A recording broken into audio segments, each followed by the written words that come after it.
گہری ہوتی جا رہی تھی۔ جمعیت علماء ہند کے مسلسل اصرار کے بعد بھی اس پر نکیل نہیں ڈالی گئی، جبکہ اس وقت مرکز اور تمام صوبوں میں کانگریس کی ہی حکومت تھی۔ اگر وہ چاہتی تو اس کے خلاف سخت قانون سازی کر سکتی تھی، مگر اس نے جو لچکدار پالیسی اختیار کی تھی اس کے نتیجے میں فرقہ پرست طاقتیں اور طاقتور بنتی چلی گئی۔ ملک کی آزادی میں قربانی دینے والے ہمارے بزرگوں نے جس ہندوستان کا خواب دیکھا تھا وہ یہ ہرگز نہیں۔ ہمارے بزرگوں نے ایک ایسے ہندوستان کا خواب دیکھا تھا جس میں بسنے والے تمام لوگ ہمیشہ کی طرح نسل،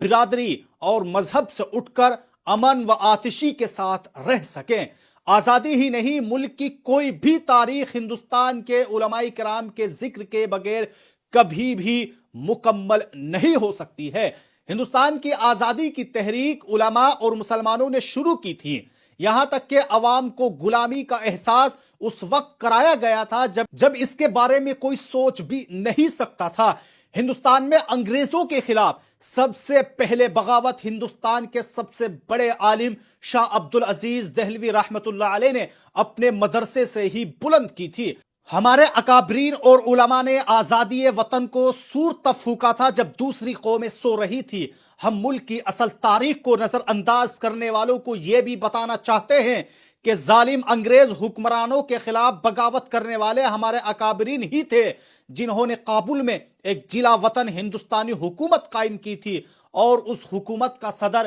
ایک ہندو راجہ مہندر پرتاپ سنگھ کو بنایا گیا تھا، کیونکہ ہمارے اکابرین مذہب سے بالا تر ہو کر محض اتحاد اور انسانیت کی بنیاد پر اس ملک کو غلامی کی زنجیروں سے آزاد کرانے کے حق میں تھے، اور وہ اس حقیقت سے بخوبی واقف تھے کہ ہندوؤں، سکھوں اور مسلمانوں کو ایک ساتھ لائے بغیر یہ خواب کبھی پورا نہیں ہو سکتا۔ چنانچہ جب شیخ الہند مالٹا کی جیل سے رہا ہو کر باہر آئے تو انہوں نے زور دے کر یہ بات کہی تھی کہ ملک کی آزادی کا مشن تنہا مسلمانوں کی کوشش سے پورا نہیں ہو سکتا، بلکہ انگریزوں کے چنگل سے ملک کو باہر نکالنا ہے تو آزادی کی تحریک کو ہندو مسلم تحریک بنانا پڑے گا۔ انہوں نے یہ بھی فرمایا تھا کہ اگر خوش قسمتی سے سکھوں کی جنگجو قوم کے ساتھ آ جائے تو آزادی وطن کی راہ اور بھی زیادہ آسان ہو جائے گی۔ شیخ الہند رحمت اللہ علیہ کا یہ مقولہ کتابوں میں محفوظ ہے۔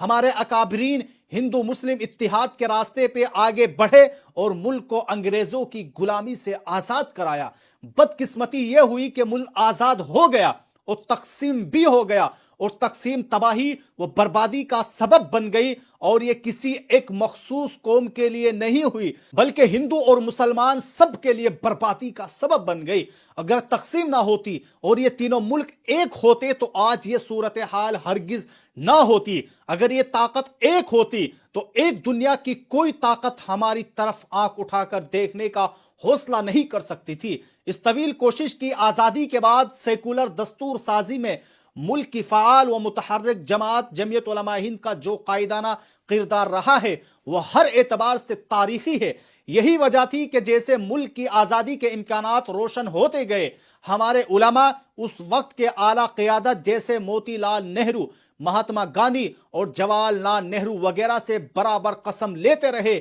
کہ ملک کی آزادی کے بعد ملک کا دستور سیکولر دستور بنے گا، اور کانگریس قیادت بھی اس بات کی یقین دہانی کراتی رہی کہ مسلمانوں کی مسجدیں، مسلمانوں کے مدرسے، مسلمانوں کے امام باڑے، مسلمانوں کے قبرستان، مسلمانوں کی زبان، مسلمانوں کا کلچر، مسلمانوں کی تہذیب، یہ تمام چیزیں محفوظ رہے گی۔ لیکن یہ ایک عجیب اتفاق ہے کہ ملک آزاد ہوا اور ہمارے اکابرین کی نظریے کے خلاف تقسیم بھی ہو گیا، یا یہ کہ تقسیم کر دیا گیا تھا۔ اگر اس وقت کے ہمارے اکابرین ایسی دور اندیشی سے کام نہ لیتے اور ذرا بھی کمزور پڑ جاتے تو آج یہ ملک جمہوری ملک نہ ہو کر ایک ہندو اسٹیٹ بن جاتا، اور تب شاید ملک کی بے شمار مذہبی اور زبانی اقلیتیں بشمول مسلمان اپنے مذہبی حقوق سے محروم ہو جاتے۔ لیکن افسوس، موجودہ حکومت وفد ترمیمی بل لا کر ان تمام مسجدوں، مقبروں، قبرستانوں، امام باڑوں اور اوقاف کی ان جائیدادوں کو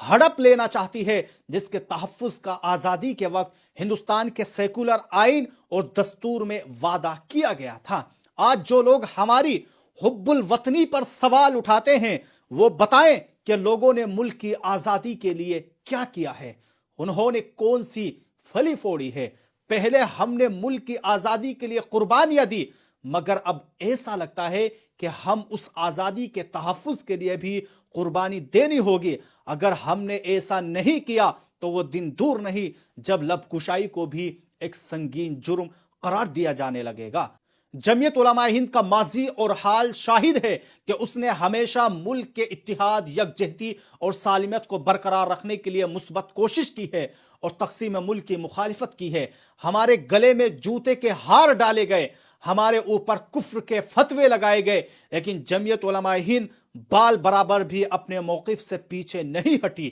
ہمیں ملک کے آئین سے اس لیے محبت ہے کہ یہ ملک کا اتحاد، یکجہتی اور سالمیت کی وہ دستاویز ہیں جس کی روشنی میں ہم ملک کے مستقبل کو سنوارنے کے ساتھ ساتھ اس ملک کو ایک خوشحال اور پوری دنیا کے لیے ایک مثالی ملک بنا سکتے ہیں۔ ہماری نظر میں آئین جمہوریت کی بنیاد کا وہ پتھر ہے، اگر اسے اس کی جگہ سے ہلایا گیا تو پھر جمہوریت کی یہ عظیم عمارت بھی کھڑی نہیں رہ سکے گی۔ اس لیے ہم اکثر کہتے ہیں کہ آئین بچے گا تو ملک بچے گا۔ پچھلے کچھ برسوں کے دوران ان ملکوں میں جو یک رخی سیاسی کی جا رہی ہے اس نے آئین کے وجود پر سوالیہ نشان لگا دیا ہے۔ بظاہر آئین کی قسمیں کھائی جاتی ہے، اس کا قصیدہ بھی پڑھا جاتا ہے، لیکن سچائی یہ ہے کہ آئینی احکامات کی صریحاً خلاف ورزی کر کے ملک کی اقلیتوں، خاص طور پر مسلمانوں کو نئے حربوں سے پریشان کیا جا رہا ہے۔ ایسے میں ہماری ہی نہیں،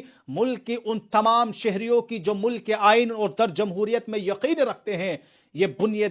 بنیادی ذمہ داری بنتی ہے کہ وہ آئین کو بچانے کے لیے آگے آئے، کیونکہ اگر آئین کی بالادستی ختم ہو گئی تو پھر جمہوریت بھی زندہ نہیں رہ سکے گی۔ آپ شدت سے محسوس کریں گے کہ مذہبی منافرت اور شدت پسندی کو ہر سطح پر بڑھاوا دیا جا رہا ہے۔ اتحاد اور یکجہتی کو ختم کرنے کے لیے دلوں میں نفرت کے بیج بوئے جا رہے ہیں۔ ایک مخصوص فرقے کو نشانہ بنانے کی غرض سے آئے دن نئے قانون بنائے جا رہے ہیں۔ انصاف کا گلا گھونٹا جا رہا ہے اور دستور کی بالادستی کو ختم کر کے انصاف اور قانون کی حکمرانی کی جگہ ظالمانہ رویہ اختیار کر کے لوگوں میں خوف و دہشت پھیلائی جا رہی ہے۔ آج جس آزادی اور جمہوریت کا پوری دنیا میں زور و شور سے ڈھنڈورا پیٹا جا رہا ہے، یہ ہمارے اکابرین اور اسلاف کی طویل کوشش اور قربانیوں کا نتیجہ ہے۔ جمعیت علماء ہند کا بنیادی مقصد ملک میں جمہوریت کی سربلندی اور دستور کے تحفظ کو یقینی بنانے کے ساتھ ساتھ امن و آشتی اور باہمی اخوت و محبت کی صدیوں پرانی روایت کو نئی زندگی دینا ہے۔ کسی بھی مذہب اور ترقی یافتہ سماج کے لیے عدل و انصاف اور امن و امان سب سے بڑا پیمانہ ہوتا ہے۔ ہر حکمراں کا بنیادی فرض اپنی رعایا یعنی اپنی عوام کو انصاف مہیا کرانا ہوتا ہے، لیکن افسوس اس کی جگہ فرقہ پرست لوگوں کی متعصب ذہنیت ایک مخصوص فرقے کو دیوار سے لگا دینے کی دانستہ سازش کر رہی ہے۔ نوجوانوں کو تعمیری کاموں میں لگانے کے بجائے تخریب اور نفرت کا آلہ کار بنایا جا رہا ہے۔ متعصب میڈیا جھوٹ اور اشتعال پھیلانے کا سب سے بڑا ذریعہ بن گیا ہے۔ یہ کس قدر افسوسناک ہے کہ ایک طرف آئین کی قسمیں کھائی جاتی ہے تو دوسری طرف آئین کے رہنما اصولوں کی دھجیاں اڑاتے ہیں۔ ایک مخصوص فرقے کے ساتھ کچھ اس طرح کا سلوک برتاؤ کیا جا رہا ہے گویا اس کے پاس اب کوئی آئینی اختیار نہیں رہا۔ ملک کی اقلیتوں کو مطمئن کرنا کسی بھی حکمراں کی ذمہ داری ہوتی ہے، مگر ہو یا رہا کہ ملک کے سیکولر و کردار پر مسلسل حملے ہو رہے ہیں، مدارس پر تالے لگائے جا رہے ہیں، مساجد کو شہید کیا جا رہا ہے، مذہبی آزادی کو ختم کیا جا رہا ہے، کھانے پینے پر پابندی لگائی جا رہی ہے، یہاں تک کہ ہم سے ہمارے جینے کا حق بھی چھینا جا رہا ہے۔ اور یہ سب تب ہو رہا ہے جب وہ سیکولر آئین اب بھی اصل شکل میں موجود ہے، جس میں ملک کی اقلیتوں کو خصوصی اختیار ہی نہیں بلکہ مکمل آزادی ضمانت بھی دی گئی ہے۔ یہی وہ سیکولر آئین ہے جس کے لیے ہمارے اکابرین 150 سال تک ملک کو غلامی سے آزاد کرانے کے لیے قربانیاں دیتے رہے۔ اور افسوسناک بات یہ ہے کہ خود سیکولر کہنے والی بعض سیاسی پارٹیاں